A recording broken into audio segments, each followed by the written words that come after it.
Oke, kita spillkan untuk video fullnya tutorial tentang perakitan kusen aluminium.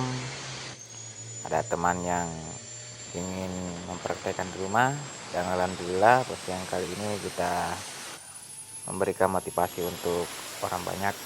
Jadi di sini saya sementara memotong tiang sliding. Ini namanya tiang sliding, jadi kita potong sesuai keinginan atau ukuran yang sudah ada. Ini dia sudah dipotong, dan karena saya di sini ingin membuat dua bingkai pintu aluminium, jadi saya memakai 4 tiang. Jadi yang panjang ini tiang kawan, ini namanya tiang sliding. Jadi kita ratakan dulu agar semua ukurannya itu sama tanpa ada perbedaan. Oke, inilah hasilnya kawan. Dan setelah itu kita masuk ke tahap pembersihan spikot kawan. Seperti ini. Ini gunanya untuk melindungi tangan agar tidak tergores dari sisa-sisa potongan aluminium itu. Jadi yang saya bersihkan ini namanya spikot kawan. Inilah yang akan mengikat aluminium satu dengan yang lainnya. Jadi spikot ini termasuk aluminium yang tebal dan kuat. Dan inilah semua yang mengikat semua aluminium. Sambung-sambungan inilah yang kita gunakan. Itulah yang namanya spikot. Jadi kita bersihkan dulu agar mempermudah pekerjaan kita selanjutnya. Kita bersihkan semua kawan ya, sampai bersih. Dan setelah itu kita masuk ke tahap pemberian lubang. Karena metode saya seperti ini kawan, bila mengerjakan aluminium. Kita memberikan memang lubang agar perakitan kita nanti itu tidak setengah mati. Ini, dan lubangnya itu harus di pinggir kawan, jangan di tengah, karena di pinggir itu akan mengikat ke pinggiran tiang sliding seperti ini. Nah, setelah itu saya memotong untuk tiang sliding berukuran 1 cm, dan untuk membuat malnya. Jadi spikot itu masuk ke dalam tiang sliding ini seperti ini kawan. Nah, bisa dilihat sendiri potongannya itu untuk dibikin mal. Seperti ini gambarannya kawan. Jadi kita buat seperti mal, dan saya memakai spikot 2 untuk muka dan belakang agar memegang bisa dibaut dari bawah dan bisa juga diripet dari atas seperti ini kawan. Nah, ini kita baut semua dulu sampai benar-benar kuat. Nah, ini kawan, bisa disaksikan bersama. Nah, di sini kita ingin memberikan jeda atau spasi antara kusen, ACP dan kaca. Karena kita ingin memberikan kaca di atasnya itu sekitar 30 cm, jadi kita ukur dulu. Kita memberikan jarak.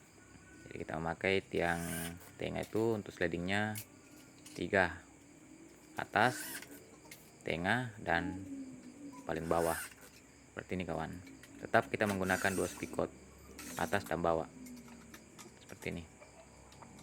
Oke, tetap disimak videonya kawan.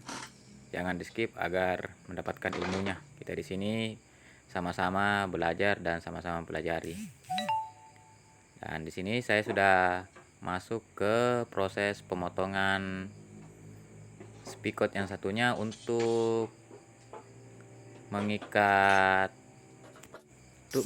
bingkai, karena yang tadi kita potong itu untuk tiang, jadi ini untuk datarannya kawan. Ini kita potong, dan jangan lupa setiap pemotongan jangan sampai mengenai garis kawan, agar kita mendapatkan senteran lurus. Karena kapan kita mengenai garis itu sudah dijamin tidak lurus kawan. Jadi sisakan itu garisan sedikit agar kita mendapatkan senteran agar lurus. Karena kalau tidak lurus nanti aluminiumnya itu akan menganga atau memiliki lubang. Nah, kita rakit seperti ini kawan. Kita masukkan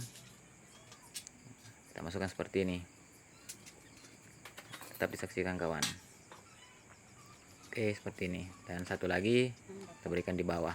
Inilah yang saya bilang tadi, kita memerlukan 3 potongan.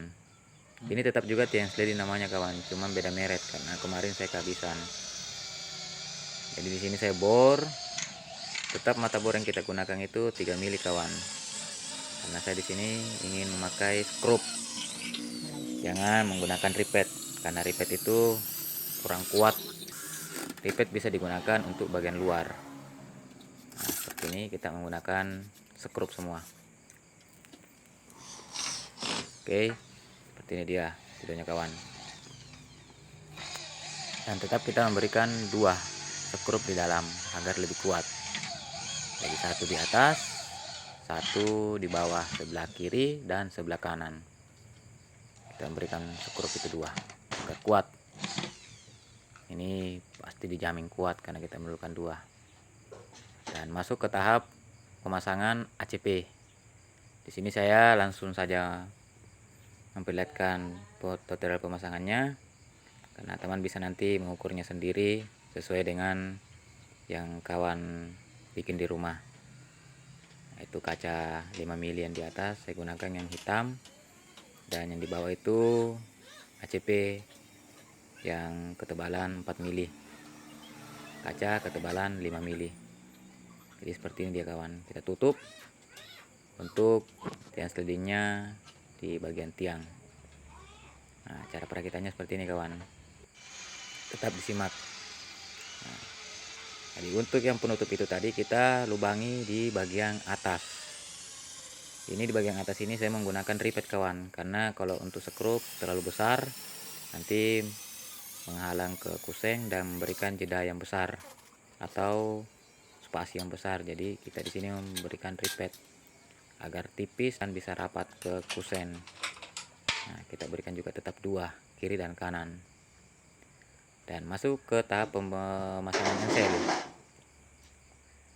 Nah, ini saya menggunakan potong-potongan ACP untuk kita masukkan ke dalam tiang sliding agar mengikat skrup untuk engselnya. Jadi untuk engselnya tetap aman kawan, kita tidak menggunakan ripet. Nah, kita ukur. Untuk di atas saya berikan 20 cm, kita garis seperti ini. Oke, kita garis. Nah, tetap 20 cm. Jadi untuk di dalam itu jangan diberikan 20, kita tetap berikan 18. Jadi mendapatkan 2 cm kelebihan di atas, 2 cm kelebihan di bawah. Karena kita potongnya ACP tadi itu lebih panjang sedikit daripada ensel. Nah, kita lubangi. Saya menggunakan mata bor yang 3 mili. Karena di sini saya memakai skrup. Karena sudah ada di dalamnya potongan ACP, jadi dijamin kuat. Ini kawan. Terus untuk bawahnya jadi ini kita pasang lagi yang di bawahnya tetap seperti ini. Nah, ini saya perlihatkan lebih panjang untuk potong ACP-nya daripada engselnya. Nah, kita masukkan seperti ini. Jadi kalau untuk di bagian bawah itu saya memberikan 25. Di atas 20, di bawah 25. Karena di bawah itu rentan terkena air, jadi saya berikan 20. Maaf, 25 maksud saya. Nah, kita garis 25. Di bawah kita berikan 23. Kita skrup. Ini sudah dijamin kuat ini kawan. Nih, kita skrup semua. Ini bisa disaksikan bornya itu sudah kuat sekali. Dan inilah hasilnya kawan. Alhamdulillah sudah jadi. Jadi teman-teman jangan ragu untuk mempraktikkan di rumah. Nah, semua orang tidak akan pintar tanpa belajar. Saya pun di sini tidak menggurui kalian semua. Saya cuman ingin kita sama-sama belajar dan sama-sama mengetahui. Ini hasilnya kawan.